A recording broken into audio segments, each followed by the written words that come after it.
എനിക്കും എന്റെ ഭാര്യയ്ക്കും ഇ.പി. ജയരാജന്റെയും ഭാര്യയുടെ ഒരു സ്വത്തും ആവശ്യമില്ല. ഒന്നാമത്തെ കാര്യം. രണ്ടാമത്തെ കാര്യം, വൈദേകം റിസോർട്ട് വൈദേകം റിസോർട്ട് അദ്ദേഹത്തിന്റെ ആണെന്ന് എല്ലാവർക്കും അറിയാം. അവിടെ ഇൻകം ടാക്സ് റെയ്ഡ് നടക്കുകയും ED അന്വേഷണം നടത്തുക അറിയാം. അപ്പൊ ബുദ്ധിമാനായ ജയരാജൻ അത് സെറ്റിൽ ചെയ്യാൻ വേണ്ടിയിട്ട് BJP-കാരനായ കേന്ദ്രമന്ത്രിയായിട്ട് അതിനെ നടത്തിപ്പ് മുഴുവൻ വിട്ടുകൊടുത്തു. അത് പറഞ്ഞാൽ ഞാൻ അദ്ദേഹത്തിന്റെ കുടുംബാംഗങ്ങൾക്ക് പങ്കില്ലെങ്കിൽ അദ്ദേഹത്തിന്റെ കുടുംബാംഗങ്ങളും എന്തിനാണ് ഈ നിരന്മയ റിസോർട്ടിന്റെ CEO അടക്കമുള്ള മിസ്റ്റർ മെച്ചാഡോ അടക്കമുള്ള ആളുകളും തമ്മിൽ ഒരുമിച്ച് ഫോട്ടോ എടുത്ത് പത്രത്തിലൊക്കെ വാർത്ത കൊടുത്തത്? ഇത് തമ്മിൽ മാനേജ്മെന്റ് കോൺട്രാക്ട് ഒപ്പിട്ടെന്നു. ഞാൻ തരാം, നിങ്ങൾക്ക് ആവശ്യമുണ്ടെങ്കിൽ ഞാൻ ആ ഫോട്ടോ തരാം.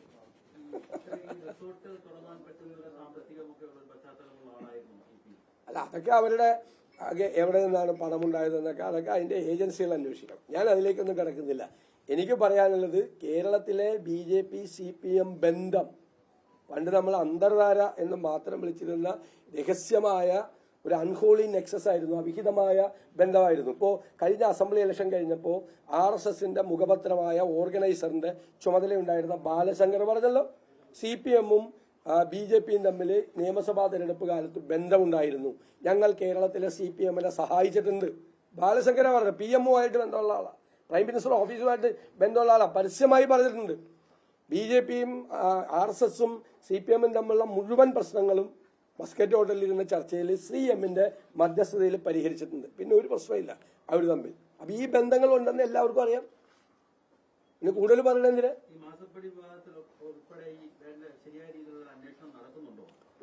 മാസപ്പടി വിവാദത്തിൽ SFIയുടെ അന്വേഷണത്തിന്റെ കാലാവധി എത്രയോ വെച്ചിരിക്കുന്നത്? 8 മാസം.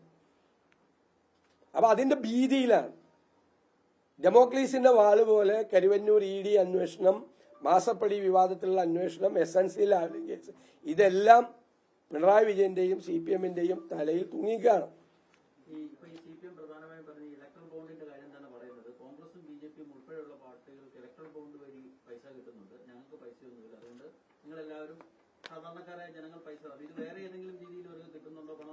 അല്ല, അതല്ല ഞാൻ ചോദിച്ച ചോദ്യം.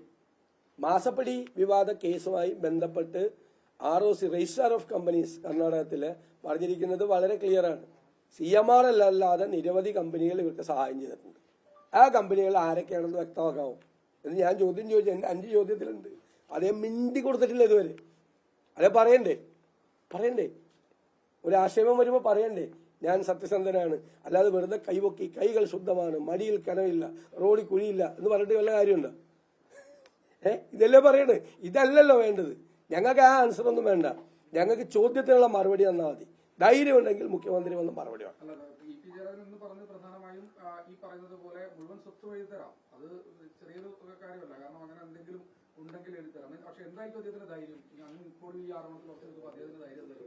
അല്ല, അദ്ദേഹത്തിന്റെ പേരിലല്ലായിരിക്കും, കുടുംബാംഗങ്ങളുടെ പേരിലായിരിക്കും. അതുകൊണ്ടായിരിക്കും പറഞ്ഞത്. എന്തായാലും അദ്ദേഹത്തിന് അതിൽ പങ്കിടുന്നുള്ള കാര്യം എല്ലാവർക്കും അറിയാവുന്നതല്ലേ. പാർട്ടിയിൽ തന്നെ ആരോപണം വന്നല്ലേ. അദ്ദേഹം അത് എങ്ങനെ സമ്പാദിച്ചെന്നോ അവിഹിതമായി സമ്പാദിച്ചെന്നോ ഒന്നും ഞാൻ പറഞ്ഞിട്ടില്ല. അതിലേക്ക് ഞാൻ പോയിട്ടില്ല. എനിക്ക് എന്റെ തെളിവുകളില്ല. ഞാൻ പറഞ്ഞത് അദ്ദേഹത്തിനും കുടുംബാംഗങ്ങൾക്കും ബന്ധമുള്ള സ്ഥാപനം, ആ സ്ഥാപനമാണ് ഈ രാജീവ് ചന്ദ്രശേഖരന്റെ സ്ഥാപനമായിട്ട് ധാരണയിൽ ഒപ്പിട്ടിരിക്കുന്നത്. വൈദേകം റിസോർട്ടുമായിട്ട് എനിക്ക് യാതൊരു ബന്ധമില്ലെന്ന് അദ്ദേഹം പറയട്ടെ, നമുക്ക് പറയാം. അപ്പൊ ബാക്കി തെളിവുകൾ കൊണ്ടുവരാം.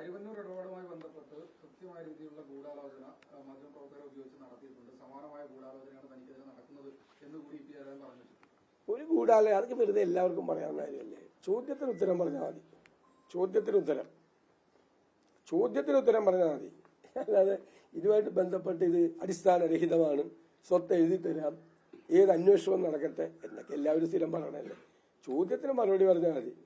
ഇങ്ങനെ ഒരു രാജീവ് ചന്ദ്രശേഖരന്റെ കമ്പനിയുടെ ധാരണ ഉണ്ടാകുന്നു. ഇതെല്ലാം മാധ്യമങ്ങളിൽ വന്നല്ലേ, രഹസ്യമൊന്നുമല്ല, മാധ്യമങ്ങളിൽ വന്നതല്ലേ. ഇപ്പൊ അതിന്റെ പേര് നിരന്മയി വൈദേകം റിസോർട്ട് എന്നാണ്. രണ്ടും കൂടി ഒരുമിച്ച്. നേരത്തെ വൈദേകം റിസോർട്ട്, ഇത് രണ്ടും കൂടി ഒരുമിച്ചു, ഒന്നായി, ഒറ്റ കമ്പനിയായി. മത്സരം LDF-ഉം UDF-ഉം തമ്മിലെന്ന് തിരുത്തി പറഞ്ഞിട്ടുണ്ട്. അല്ല അദ്ദേഹം ഇത് ആദ്യം പറഞ്ഞ LDF കൺവീനർ എന്ന് പറയുമ്പോൾ മുഖ്യമന്ത്രി പിണറായി വിജയൻ അറിയാതെ പറയോ? BJPക്ക് ഇവിടെ കേരളത്തിൽ അപ്രസക്തമായ BJPക്ക് ഇവിടെ ഒരു സ്പേസ് ഉണ്ടാക്കി കൊടുക്കാനുള്ള ശ്രമമാണ് CPM നടത്തിക്കൊണ്ടിരിക്കുന്നത്. മനസ്സിലായില്ല? അപകടകരമായ ശ്രമം. തീക്കൊള്ളി കൊണ്ടാണ് അവർ തലചൊറിയുന്നത്. അപകടകരമായ ശ്രമം.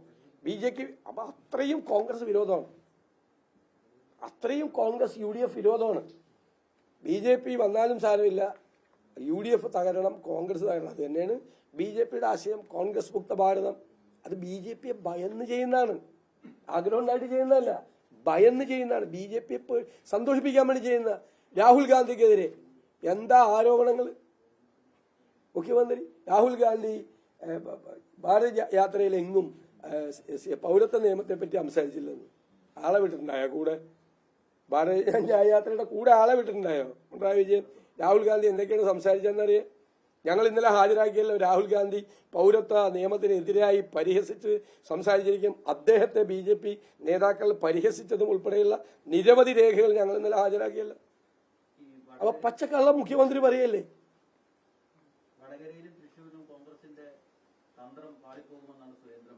സുരേന്ദ്രൻ തന്ത്രം ജയിക്കുമെന്ന് സുരേന്ദ്രൻ പറയാൻ പറ്റുമോ?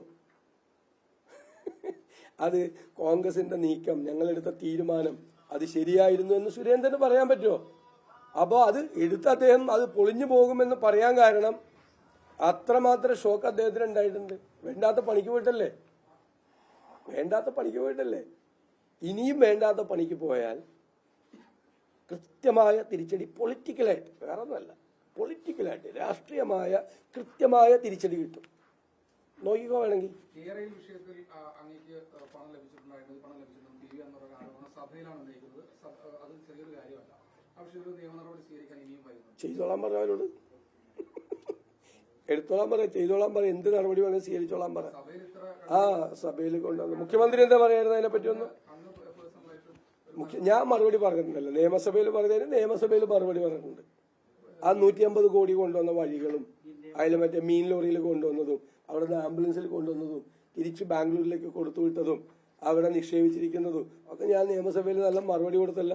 ഈ മുഖ്യമന്ത്രി അടക്കം വരുന്ന ആളുകൾ ഇരുന്ന് ചിരിക്കായിരുന്നല്ലോ. അവിടെ തിരിച്ചുപോയ വഴി പറഞ്ഞില്ല എങ്ങനെ കൊണ്ടുപോയെന്ന്. അങ്ങോട്ട് അവിടെ നിന്ന് ഇവിടം വരെ ഇത്ര പാടുപെട്ട് കൊണ്ടുവന്നിട്ട്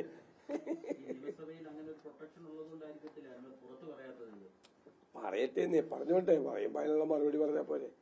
അതൊക്കെ എന്തിനാണ്? വിഷയങ്ങളിൽ നിന്ന് ശ്രദ്ധ തിരിക്കാനാണ്. അതുകൊണ്ട് മാസപ്പടി എന്നുള്ള ശ്രദ്ധ പോവോ? അതുകൊണ്ട് മാസപ്പടി എന്നുള്ള ശ്രദ്ധ പോവോ? മാസപ്പടിയിൽ നിന്നുള്ള ശ്രദ്ധ പോവില്ലല്ലോ.